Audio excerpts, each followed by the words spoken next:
बैशाखी महोत्सव सांस्कृतिक कार्यक्रम उद्घाटित ढेंकानाल मिनी स्टाडियम ठारे गुड नाइट क्लब तरफ बैशाखी महोत्सव सांस्कृतिक कार्यक्रम मंगलवार संध्यारे रंगारंग परिवेश में उद्घाटित हो जाइछि।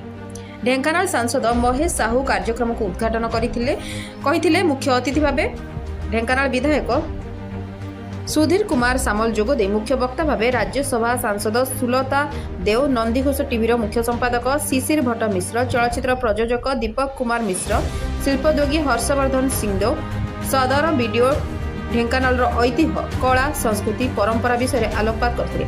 गुड नाइट क्लब सभापति सुकांत मिश्र कार्यक्रम अध्यक्षता करते। यह अवसर में अतिथि माने स्मरणिका उन्मोचन करे वरिष्ठ कंठशिल्पी तथा संगीत निर्देशक सुधाकर मिश्र, युवा उद्योगी राजेश सोनी, समाजसेवी डॉक्टर सुरेश चंद्र पंडा, सुशांत कुमार साहू, मनोरंजन महांती, वरिष्ठ भेषज विशेषज्ञ डॉक्टर एसके कल्लीमुल्ला, समाजसेवी चित्तरंजन महांती संबर्धना कराइला।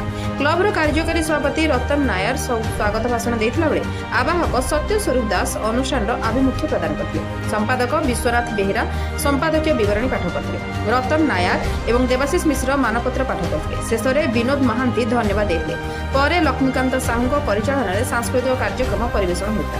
विशिष्ट कमेडियन पप्पू पम्पम निज जादूकारी कमेडी रे उपस्थित दर्शकों को मन मोहिथिले।